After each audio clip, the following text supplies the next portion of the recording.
parang it's a matter of centering yourself again for SRG lalo na.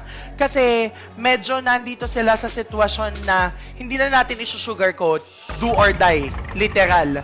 So gugustuhin nila i-extend yung kanilang buhay as much as they could, or else this just might be the end of the golden road for them. And ang daming Malaysian fans eh. I mean, more than anything, you would want to of course do great service to the community right now. So now is the time for you to do that if you are SRG. This is pressure in home soil for the hometown heroes na Selangor Red Giants. We are depending on them.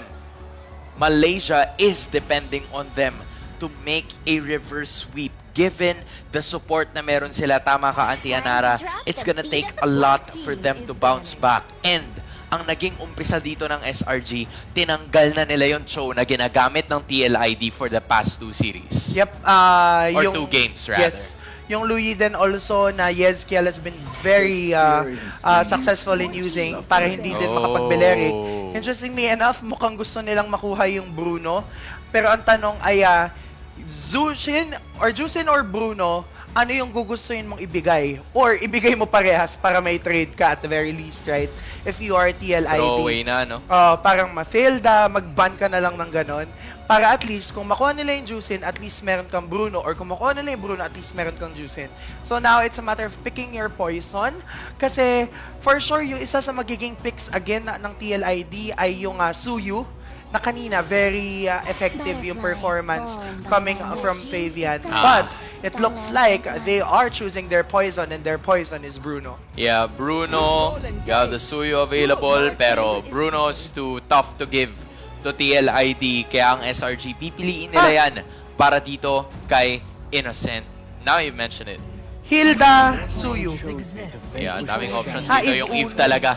Yung Eve, I feel like very underrated in this series, si Ezkiel. Yeah. We haven't really talked about him so much, pero sobrang naging constant presence. Crucial point talaga. Yeah, constant presence na bago magsimula yung team fight, bago magsimula yung laban, halos 75 or 65% na agad yung buhay ng mga kalaban niya. And I know it isn't that much kung titignan mo siya on your screens, but for pro players, that is so much. Kasi mas konti yung kailangan mong problemahin, and the Eve helps them out in certain ways na hindi siguro naiisip ng SRG. So, yeah. I was honestly thinking if they would ban out the Eve, because I see most teams, diba, some of the teams really ban out the Eve in the first phase of the draft. But I feel like they're willing to do that, and they're gonna change their strategy now, locking in both the Matilda and the Fredrin. It's a good combination. Yeah. But going against this lineup na merong Eve and Suyo, yeah. Parang ang worry ko dito for SRG ay since naka-Mathilda Fredrin sila, ang question, will they have the same aggression na nakita natin nung game number 2? Because at the very least, yung aggression na Hilda na talaga. Heal the world, make it a better place. Pero will this be a better place for TLID? Kasi ngayon, dahil nga naka-Fredrin and naka-Mathilda sila, ay ang magiging question ay, again, kagaya ng binabanggit ko kanina, kaya ba nilang ipakita yung, for sure, kaya nila makipag-bakbakan sa jungle, like objectives, for sure.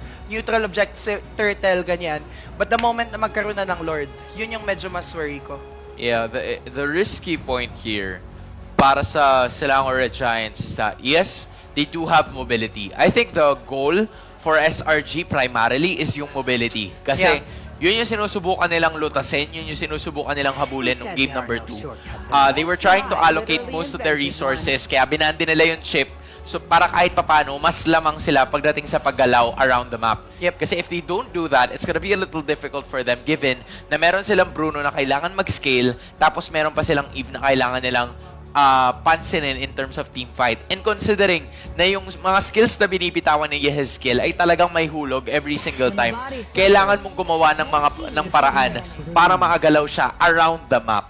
Right? And I feel like for them to be able to do that, you need something like another source of damage output. Kaya tinatanggal ng TLID ang CC at ang Benedetta. Si C is a very reliable XP laner depending on the situation. Still, for SRG, open pa naman ang Phoveus. So, good pick pa din naman yung Phoveus at this point in time. Kung kailangan lang din naman ng damage, open din ng Edith. So, in terms of damage, di din naman sila magkukulang. Open ng Glue, but in terms of damage, hindi naman yun parang as reliable. And yung dalawang heroes na binabanggit natin kanina, nung game number 2, post-game analysis, the Moskov and the Chip will both be respected by SRG. Now, for TLID, ang mga natitirang open 1-1. Open din naman yung Beatrix. Open din ang Harith, actually. A lot of choices. Ang daming options for Aaron Shiki now. So yeah, parang either one of those three. And then, antay nila yung roam kasi pwede naman silang Tlid. You know what? I was thinking of this one. Kasi, an idea na meron ako is meron naman ang Bruno dun sa kabila. Plus, there's no tendency na mag-ban ka agad ng or mag-deny dito ng hero ang side ng SRG. So, try to wait, delay yung possible pick-up mo ng marksman and then pick up something na pakiramdam mo is gonna be effective with the composition. Because again, Tlid is really good. Going up against SRG, wala pa sila ng mid laner. Maybe a Valentina would work. Because again, you have the real world manipulation and the Raging Sandstorm as your option. And then, kung magdadagdag ka ng EXP, I honestly think you can't go wrong with the Terizla. I don't know. Just because you have the Suyo and the Tlid on the other side. May Eve din kasi so madaling mag-Terizla. But I think now, ang iisipin din ng SRG, Edith nga ay magandang option. At this point, para may pan-lockdown lang din dun sa Hilda. Yan Edith talaga. Edith and Aurora. Very lockdown mechanic ang lineup na meron sila right now. Okay naman yung draft. Parang ito yung draft ng M5 or M4. Ito yung usual heroes na makikita natin. But now for TLID, ang natitirang gold laner, tingin ko pwede talaga sila mag-Harith or if bet nila mag-Lunox, maganda din mag-Lunox dito sa lineup na to. But it's Nathan, okay lang, going magic damage pa to din. be a Nathan na final choice para sa Team Liquid Indonesia, hoping that they could sweep ang hometown heroes ng Malaysia. Can SRG extend the series? Or will this be the last time we'll see them in M6? We're about to find out. Casters, pasok. And isang match na lang posibleng matibag ngayon ang Golden Road dito ng SRG. Or patutuloy ba nila ang laban sa TLID? We'll find out. Ako pa si Rockhart, kasama si Athena. And this is game number 3. And this is Malaysia's SRG versus TLID mula sa Indonesia. Ay, grabe. Parang nakita ko rin na sambuat na yung environment kanina na sobrang sigawan ay medyo kinakalma rin yung sarili nila. May halong kaba, pero kailangan pa rin ipalag talaga ito. Final day, final round na nga ba ito para sa match-up na ito or ma-extend ng SRG ang best of 5 series na ito? Let's all find out as we head towards dito sa ating game number 3. Di man tayo sigurado sa kalalabasan nito, ang 100% sure tayo ay yung support talaga ng Malaysian crowd dito. Win or lose, they are really shouting out. Their voices rinig na rinig sa ating mga mic. And now the start here for SRG is keep the Bruno alive. Yun naman ang punto nila dito. Tapos madaming lockdown, di ba? Kaso ito rin yung punto na meron sila Weedy just somehow relax sila na afford nilang gawin to kay Stormy even until kanina sa game number 2. Pero one thing din na napansin natin at napansin na ng ating mga panel is yung somewhat naging draft dito ng SRG, nakakawig nga doon sa previous meta before pa tayo bumalik sa Assassin. Although here on the Assassin jungler meta, gumagana naman at times yung isang Fredrin muli. Pero there are certain instances na kailangan pumabor sa inyo. Especially nga dun sa mga neutral objective fights. Pwede nating expect yan. Mas nakikita natin yung lock-on na meron yung SRG with the Matilda and Edith locked in sa kanilang draft. Siguro pinaka-nakita ko lang dito, advantage of getting a Fredrin, hindi ka pwede basta-basta bulihin ng isang Hilda. So, hindi ka ma-disrupt tulad ng halimbawa kung ikaw ay isang Hayabusa or a very squishy assassin. Pag pinulit-ulit ka ng Hilda, baka maiwan ka. So, this time around, they will have a more stable lineup. Pero then again, yung Team Liquid Indonesia lineup is also very scary. Pwede yung umabante at level 4 Raging Sandstorm combo with the washing. And okay na, all is good in the hood. May malakas na naman silang box out eh. You have the real world manipulation. Real world and pa right yun. now, si Aran, ito yung reaction nila onto this Hilda. Nag-level 4. The 3 members in. Yoms getting the first blood. Habang ang trade-off doon ng TLID is getting the first turtle here para sa kanilang side. Okay, interesting trade. Siyempre, may konting shielding na mabibigay yun. And siyempre, farming time din para dito kay Aaron Shiki. So, inalay na nila si Aran para doon. Flicker already used up by the Hilda as well. Oh! Ito na si Weedy, mapagamit na din just to zone out Yums. Grabing exit yan! Pero aabot pa rin ang mga pagpana dito ni Fabian. Next target onto si Kais. Nakikita natin hindi siya masyado nabubuli. Pero it will take much needed time here for TLID kung masyado silang solely focus dito kay Sekais. But still here para sa top lane ay hindi pa rin naman. Yan yung expect natin na may magkakaroon ng full-on skirmishes. Pero instead, dito tayo sa may bandang purple pit. Ito na tayo, medyo malalim na din. TLID trying to go for the purple buff steal. Sekais with the Appraiser's Wrath finally getting a kill over. Ayun na Yeah, yung again. gante nila. So, kanina ka pa, Fabian. It's my Ulit turn. nyo, ha? Nagtatype niya, my turn. Chat. Pero dito guys, hindi, wala naman silang Bawal, oras bawal pa. yan. Wala silang Bawal. oras mag-type. More so, nakikita natin na solely focus sila dito Focus. on what's next. And the next objective na nakita naman natin is going to be the turtle na nga lang din na maagang tatauhan ng ibang mga members sa TLID. And nakikita natin usually, yung sila ngayon nag-hunt down. Pero the difference right now is, meron nga kasing Matilda. So, meron kang pang hunt, meron kang pang save Yes. for SRG. And now, the target is still here. So, may kanina pa tong jungle side na ito ng SRG yung pinupuntahan. Yeah, that's a lot of pressure coming in from TLID. And not to mention, yung baba, minamata kanina pa nitong si Weedy. All eyes on him. Right to the face, mula kay Aaron Sheik as well, ginamit ng entropy. And Innocent. dive in para dito kay Innocent. For some reason, he's still alive. Oh! But only just. Ang kanin si guys, kailangan bumaka. Pero good surviving here. And again, the game sense of Innocent proving very effective. Grabe, no? Sabay moonwalk pa atras sana doon si Innocent. Pero hindi naman. Mala MJ ang galaw. Oo, eh. At nakita naman natin kung paano rin naman nag-disengage ang TLID. They know when things are hard na nga lang din, hindi na masyado ipipilit. Pero ngayon pipilitin ng SRG doon si Aran. Makakapag-dash out pa rin naman with the flicker. Still alive. Meanwhile, yung turtle ay looking alive pero not anymore kasi makukuha to yet again ng TLID. So far, I think TLID pa rin talaga may control ng mapa Kanila to. pa rin. And malalim na ang atake nila dito sa jungle Oh, ng binalikan! SRG. So guys, will be in trouble here pero madaming gray help. Also, pwedeng maglapag ng Appraiser's Wrath pero hindi na pala kailangan. And sa ngayon, babahayan talaga ni Fabian. Grabe yung commitment Jungle na na to. meron dito si Weedy, no? Sobrang loyal niya na nga lang din na even though na ultimate niya na yun, okay lang ba? As long as disturb natin sa natural habitat dito ang SRG, Yes. they'll take that as a win. Nagawa niya yung trabaho niya. Oo. Essentially, as a Khalid Yes. main dito. Na-zone out niya totally doon yung iba members ng SRG. Ngayon, hindi man more on kills yung nakikita natin, pero sobrang laking bagay nitong taking control or taking over the map, guys, para sa Team Liquid. Kasi kung mapapasin mo, sobrang fluid na nagiging flow dito. Even for Aran do sa top lane na, by the way, medyo napapabayaan din. 100%. Kasi si Kram dito, kailangan din siya when it comes to those kind of skirmishes pagdating sa purple, even orange buff doon kay Sekais. Kasi sa kanya rin nakasalalay sana yung additional crowd control here for SRG. And for now, Yums is not enough alone. For TLID, they know that as well. Kaya nga grabe din sila na parang pinupush nila, pinapressure nila ng gusto para hindi na makapag-farm up ibang mga linya dito ng SRG. Yeah, very good movement overall. Para din naman sa SRG. Para lang ma-absorb din Para yung lang? mga invade dito ng Team Grabe Liquid. si Innocent to. Laging sa kanya rin talaga ang eyes dito ng TLID. And they can never, sabi natin mag-dive in doon. 4 yun guys na nakaharap sa kanila. The members and Cavaliers na ngayon making their way through. Sobrang compromise na naman ng jungle Sobra. dito ni Sekais. Sabihin na natin nandun yung extra survivability, hindi siya pwede mabuli. Kaso nga lang, ang nabubuli ngayon yung ibang linya nila.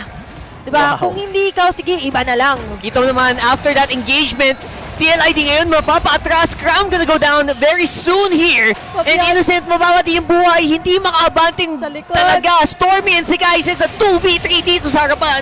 Nice dodge mula kay Ezekiel. And si Weedy naman, Habol! nakahabol dito kay Stormy. Where's the fight? Buhay pa! And even with the guiding wind, ubos din ang SRG member. Stormy all alone, muntikan pang masipat nitong ni Fabian. Stormy was the only man left doon. Umabot na lang din yung death timer ni Cram, by the way. Pero guys, imagine, ang daming nangyayari all around the map. And all of that is going to the side of TLID. Nang chichi si Fabian sa likod, meron din palang ginagawa din sila Aaron Shiki. Even committing the entropy in, eliminating anyone na humaharang, parang bumangga, giba. Yun na yung naging motto in life ngayon ng TLID. And TLID are thriving dun sa mga messy team fight. Sobrang gulo ng team fight. Sabi nila, okay lang kahit magulo. Basta lamang pabor sa atin to. The messier, the better for them sa mga ginagawa ng SRG. And nakita natin na somewhat it puts into action din yung ginagawa kanina na si Widdy nagko-commit ng ultimate siya as long as nga makommit din yung mga battle spells and as well as ultimates here for SRG. The work here is done. For TLID naman ngayon, 7k gold lead. Mag-8 minutes into the game pa lang tayo. Pero this is how they control the round. This is how they control the game. Uy. Game 1 and Game 2 ngayon. Eventually, Game 3, makukuha rin ba nila? Big salute sa TLID. Hindi nila kailangan magpaka-brawl para makuha ng 7k, almost 8k na gold lead. They're showing a different side of Indonesian MLBB meta.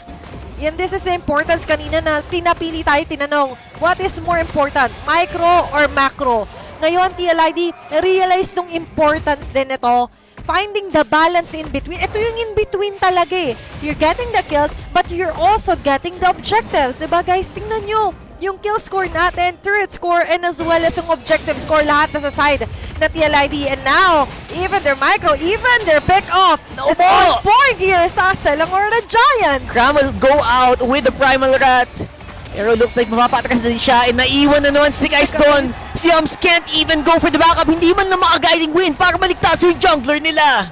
And that was what we were expecting, yung guiding wind nga na pang-awat, yung guiding wind na pang-save. Kaso nga lang, what can you do kung patay na rin mismo yung merong skill na yon, di ba? Kahit si Yums mismo hindi makasurvive. Yung sarili niya, hindi niya na mailigtas eh.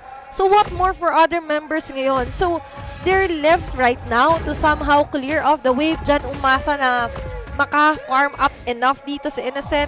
Pero this is actually first time today na makikita natin na sobrang hindi pa ngayon yung time na makakahabol si Innocent. Kahit na yung iba mahuli siya kanina, di ba lagi siyang pumapantay or minsan nga humihigit pa siya sa kanyang ka-head-to-head or ka-match up sa gold. Pero right now, we cannot sugarcoat na talaga namang si Aaron Shiki ngayon ang sobrang lamanggo para dating dito sa gold game matchup natin. 10,000 pa naman ang lamang ng Team Liquid Indonesia dito. Not to mention a free lord being taken para lang makontrol ang mapa. And they are gonna have to pull off the ultimate defense. Stormy doesn't really have that much damage dito. And ngayon, try lang nilang palabasin ng bahagya si Innocent para maka-absorb man lang ng konting gold mula sa minions. Kailangan lang makalanghap ng fresh air muna ni Innocent. Okay? Hinga lang malalim. Kailangan lang, hinga na malalim kasi malalim-lalim ang kanilang kailangan languyin. So Yurin dito sa TLID na ngayon ay medyo kakatok. Ang ganda ng flow ng minion. Papabor pa rin to sa TLID. There's going to be the box! Mababox out! Grabe yung Tidy dito sa pinalikod! Innocent is down! Si Kais is the next target. Pero sa ngayon, kompleto pa rin ang lima dito. Para Cavaliers na kakatok. Mukhang maglalapay na sila dito sa base nila! And that's it! That's the wipeout! And that is going to be Team Liquid Indonesia moving forward sa ating Grand Finals! Team Liquid Indonesia ang magkiklaim ng final spot na haharap sa Fnatic Onyx Philippines bukas. Another sweep sa araw na ito. Pero that sweep is their ticket to the Grand Finals. Wow! Tila itinadhana talaga na magtutuos muli ang dalawa sa pinakamalakas na powerhouses sa mundo ng MLBB. Team Liquid Indonesia, the young bloods of the tournament, are going to the Grand Finals. A good game, well played sa SRG. But to hear more sa point of view ng ating mga players, let's show it over to our hosts, Clara and Rose. Amid the never-ending challenges the home ground heroes stood tall and carried the entire Malaysia on their back. Finishing with a top 3, their golden road, unfortunately, has not been achieved. But Axiata Arena, a round of applause to Selangor Red Giants. They fought really well, and will be the last time for the final bow from the hometown heroes. You guys may now take your final bow. Once again, Axiata Arena, this is Selangor Red Giants! Thank you very much, boys. We hope to see you guys come back stronger next year. And now, your last grand finalist, Axiata Arena. Give it up for Team Liquid Indonesia!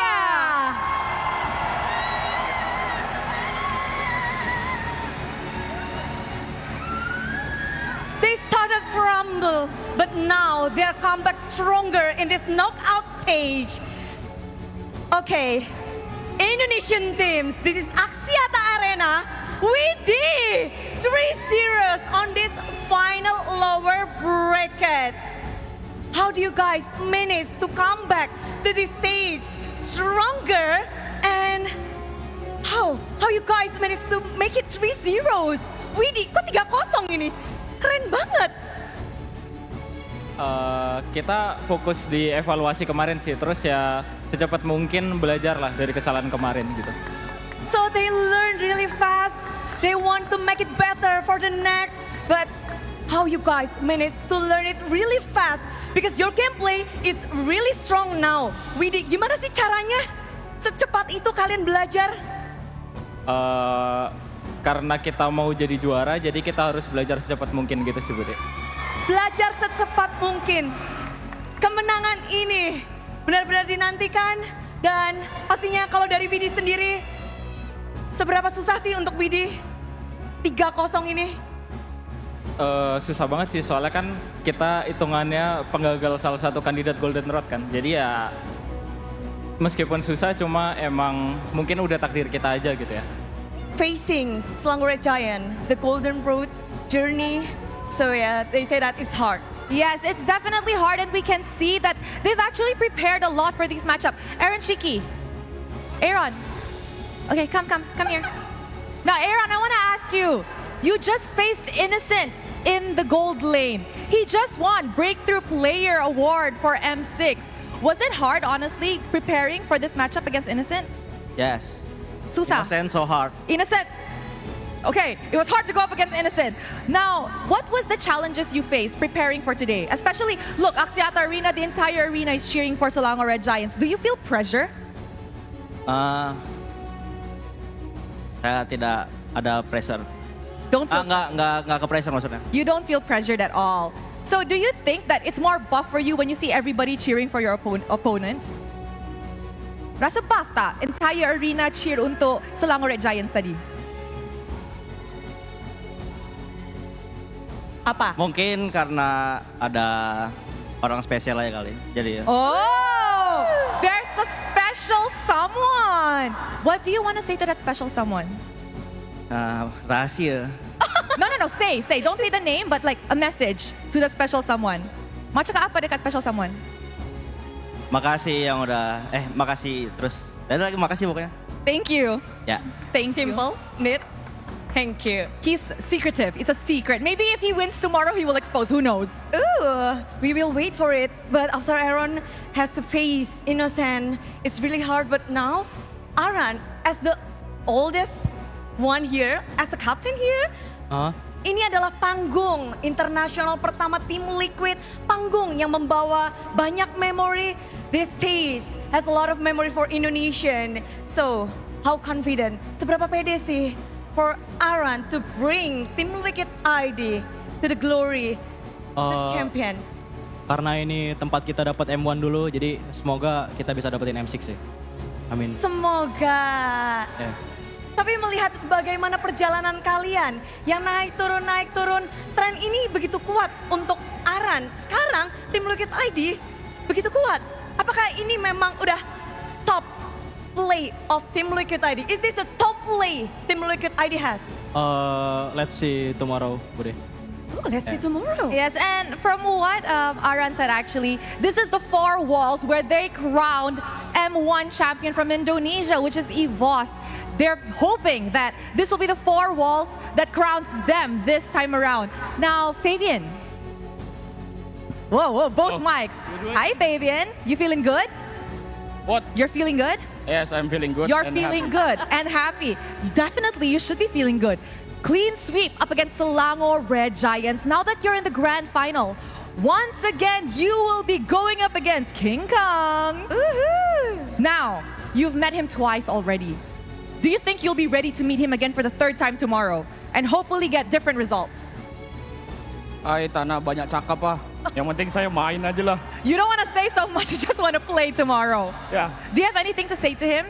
Because I saw a video where he actually, like, I don't know, disturbed you, I think, on Instagram. Yeah. Do you have anything to say to him? Because you guys are like friends.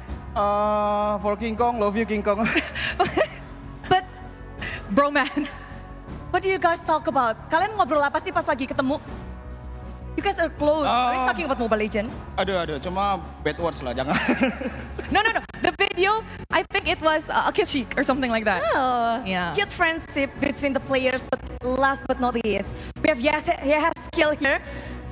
We know that a lot of fans come to Axiata. A lot of fans in Indonesia as well watching you online around the globe. Skill for this win. Untuk kemenangan ini, please say something. Makasih semua supporter Indonesia yang udah datang jauh-jauh ke Malaysia, terus yang nonton dari online juga, terutama buat keluarga juga yang udah support kita, tetap dukung kita di grand final besok. And for tomorrow match, untuk match besok hari, Skill, say something. Kita bakal juara besok sih. We will be the champion. Thank you very much and congratulations to Team Liquid. We will see you guys tomorrow at the grand finals. And with that, let us throw it back to the panel.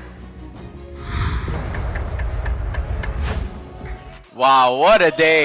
What a day. What a day it has been, ladies and gentlemen. Yan lang siguro ang aking masasabi para sa araw na to. Who would have thought na itong araw na ito ay magiging sweep para sa parehas nating serye? The Golden Road is still not accomplished as of the moment. And it's gonna be another iteration of the Philippines versus Indonesia na makikita natin as Team Liquid Indonesia advances to the finals to go up against our very own Fnatic Onyx Philippines. How about that? Kaya, alam mo, natutuwa ako sa naging sagot ni Fabian kasi doon sa dalawang talo ng TLID, ang daming sinasabi ni Fabian. Pero now, let's keep it short. Love you, King Kong. Love you, Yun ang King Kong. sinabi niya. Sabi niya, I don't wanna talk too much. But again, props to Selangor Red Giants. Yep. They did their very Great best. job. They did everything they could. Talagang umabot lang talaga sa punto na hindi umabot. Yeah. Diba? Umabot sa punto na hindi umabot. Pero gets nyo na siguro yung punto. But yeah, all throughout, I felt like this was already a mental game para sa Selangor Red Giants, right? TLID has really covered most of the bases na nagkaroon sila. And not only that, Fabian had a really good game. Even Aaron Shiki had a good game. And mind you, all 3 games, gumamit si Hezkiel ng Eve. Yes. And I feel like when they go up against Fnatic Onyx Philippines in the future, that's either gonna be banned or contested. Parang against Fnatic Onyx Philippines, Super Friends, hello. And alam mo ang nakakatuwa sa naging trend ngayong araw, kung ano yung ginamit ng TLID na nagpanalo sa kanila for 3 games, that's the Eve. Yun din yung ginamit ni Yums kanina for 3 consecutive games, which is the Jawhead. It just so happens na TLID at this point May is may slap na miles game plan away. talaga. Parang, we all know how wonderful and how good TLID is as a team. But today, specifically going up against SRG, may something that changed in them. They're more prepared. They're more aggressive. They know what to do. na parang alam nila what to expect, alam nila what to do next kasi alam nila kung ano yung susunod na gagawin ng SRG. Which is why, in this specific series, mukhang mako-consider talaga natin and masasabi natin, TLID was the better team in this series. Yeah, for sure.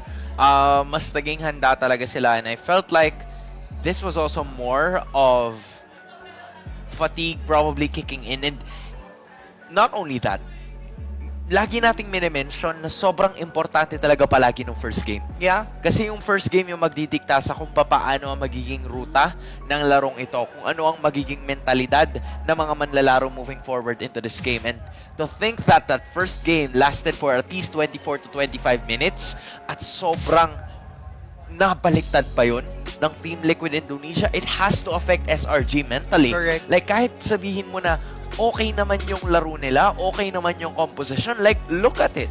Diba? You have the Edith. Yan yung isang hero na hinahanap natin for the longest time. You have the Bruno. Innocent for sure knows how to use the Bruno. And then you also have an Aurora para talagang pang-cancel. Pero yung TLID kasi, they know that they already have SRG on the edge. Yeah. And at this point in time, kung hindi pa sila susugal na gawin nila yung mga aggressive play, then they're gonna wait for SRG to even build that momentum. And you know what's interesting, Hans? Out of the 3 games, this is the most one-sided. Yeah, for sure. Na parang dumadating tayo sa punto, Game 1 was immaculate. It was a tug-of-war between 2 teams. Game 2, slightly TLID, but Game 3, this was TLID's game to win. And again, our Yes, MVP sir. is the Sigma. Sigma na din si Fabian. Yes, sir. The Total, Sigma mukhang idol clan. din niya si King Kong. And that performance coming from Fabian in this Suyu, nireplicate lang yung ginawa niya nung Game 2 eh. Wala naman siyang binago eh. Oh, wala siyang binago. Pero sa stats kasi, yung stats na yung pagbabasihan natin. Yeah. At this point, you can give each one of them the MVP of the game. Yeah. I felt like hindi ka magkakamali kung sino man yung piliin mo sa kanila. Yezkiel. Yeah. Again, I'm gonna have to keep reiterating Yehezkiel. Just an amazing performance with the Eve. Siya ang hidden, ang unsung hero. Ang unsung hero. Kanina binanggit mo nung nagda-draft pa lang yung TLID. Ang daming nagagawa ng TLID na plays dahil nandun si Yezkiel. For sure. And sobrang true.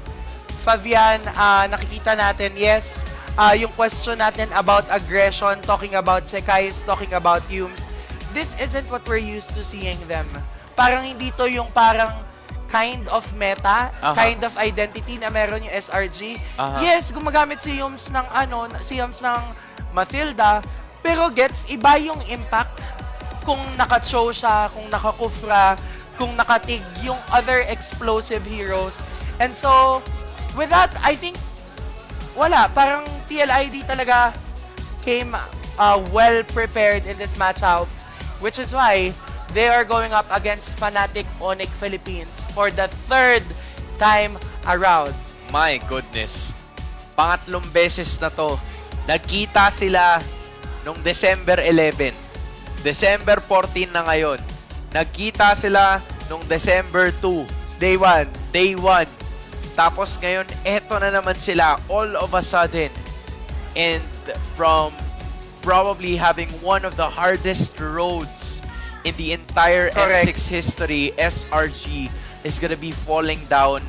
And I feel like they had too much games played na talagang pinag-aralan sila ng kanilang kalaban dito. TLID, just like what you mentioned, they came well prepared, they came equipped, and they came, saw, and conquered this specific series. Kaya ngayon, it's the Philippines versus Indonesia for a 2nd straight time in a row.